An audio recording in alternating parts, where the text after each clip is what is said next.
So Daniel, how old are you? I'm 55. And how long have you been homeless for? About 8 years.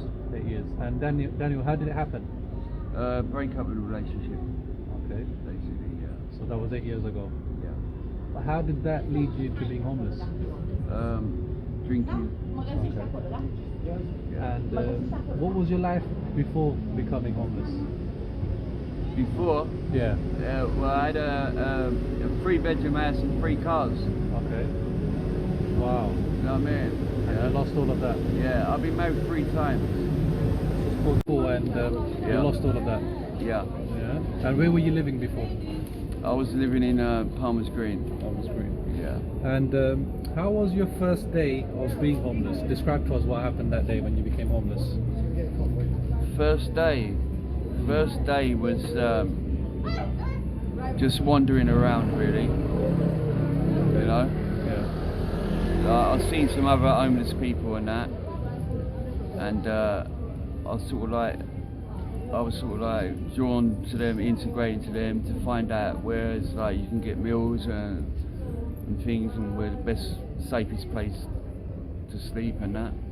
I used to sleep on the other side of the mole here, yeah, because they haven't got a camera up here, so I didn't feel safe. But I slept on the other side here because it's got a camera. And 3 youths decided to come up, like when I was sleeping, and stamp on my face. I was 4 months in hospital. I lost my eye.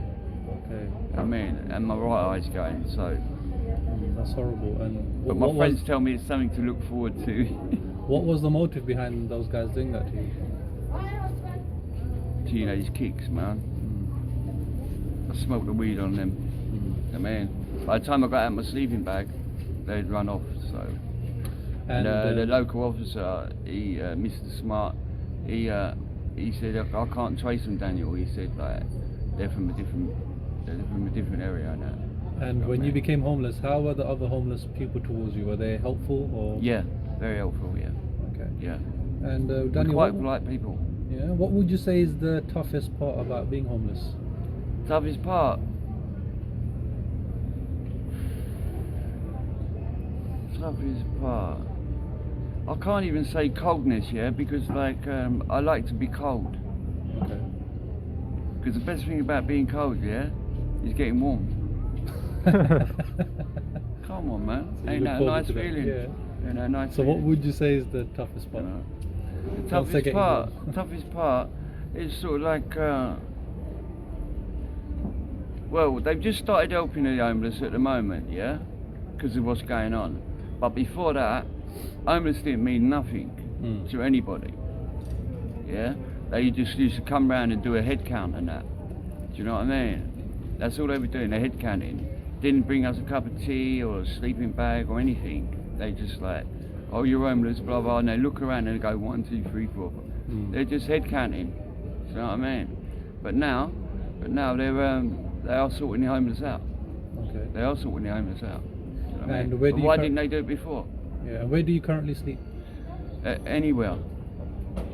Where are you going to sleep tonight? Probably on the other side here. Okay. And what do you miss the most, Daniel? I don't miss anything. From your previous? Nothing. Just my children, I think. How many children do you have? I lost a little boy in 1982.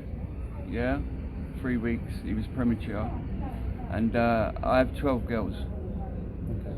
I don't know how many grandchildren I got. Do you see? When was the last time you saw them? I hear things. When was the last time you actually saw them? Christmas time. But not all of them. Okay. And they're like a football crowd. I'm telling you. I'm talking about Portsmouth, Southampton, Birmingham, Brighton. Did your family not try and help you when you became homeless? Yeah, I can have help if I want it. But I'm so used to the street, yeah. I've got bad lungs and that, and I just got to be in the fresh air. I can't be in a room. Okay. Plus, I've been given a room before, and like, because I don't claim benefits. Yeah. And they're asking me to pay this bill, that bill. It's too much for me, man. It's like, it's too much pressure for me, man. So I mean, when I can't pay it, what do I do? And now I'm in £1,000 of debt. You know So what I do mean? you not feel uncomfortable being homeless, or have you just grown used to it now? I've grown used to it. Okay. So now you feel 100%. uncomfortable being in a room. 100%, man. And 100%. what's the nicest thing someone has done to you, for you in the 8 years?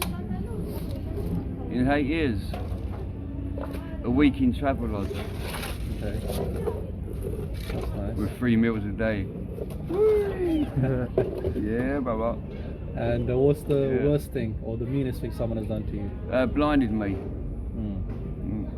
And that was those 3 youths that done it. Yeah, And how long ago was that?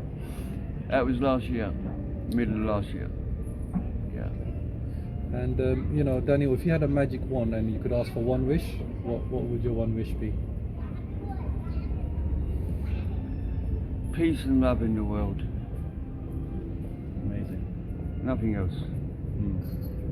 And everybody's belly is full. Is there any skills and talents you have that you feel a potential employer could benefit from? Well, I used to be an underpinner. What's that? You know what an what's an underpinner is? underpinner? It's like old buildings where you dig out the foundations and support them, you know. Okay. Like it's digging holes, really, yeah. But I'm an artist anyway. Okay. And I love to draw. What was your job before you became homeless then? Was it underpinner? Underpinning, yeah. Okay. Yeah, it was underpinning. And you said you're an artist. What kind of things do you do? Anything, abstract art, anything. You know, I can look at the pavement and like, if I had a bit of paper, I'd just see something. And what gets you through these tough times then?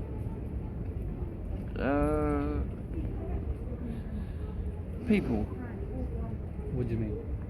just seeing people, you know what I mean? I get lonely, you know.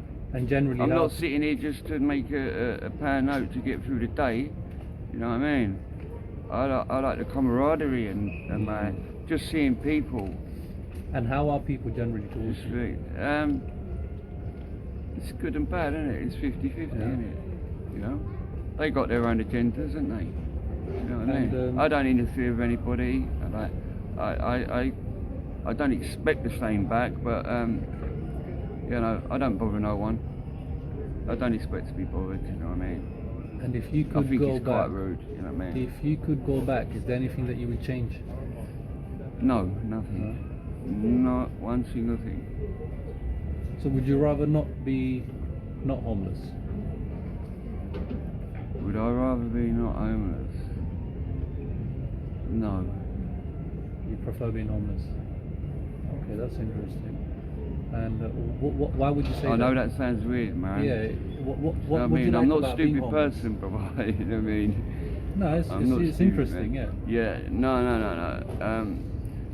The pressures on, from society and that, yeah, not claiming benefits and things, it's like, that's too much for some people. You're constantly getting in debt. You're trying to live, aren't you? You know what I mean? You just want a meal and And if be a job safe. opportunity came your way, would you take it? Would I take it? Under the circumstances at the moment, I'll be honest with you, I'm always honest anyway, I don't lie, I don't steal, yeah?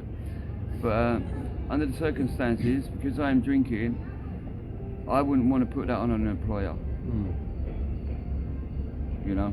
Just in case I had an accident or done something wrong or something. You know, that's not fair on them, is it? You know?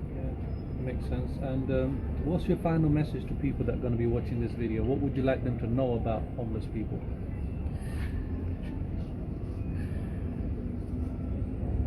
The fact is,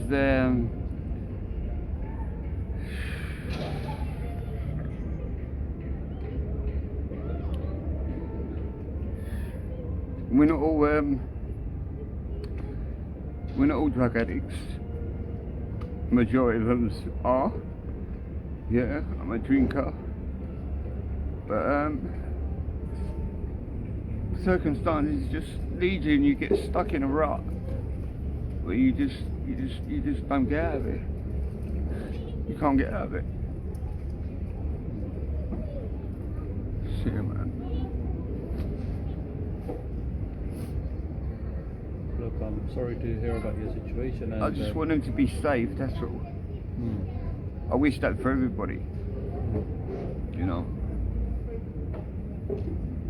Alright, well, Thank you so much for your time.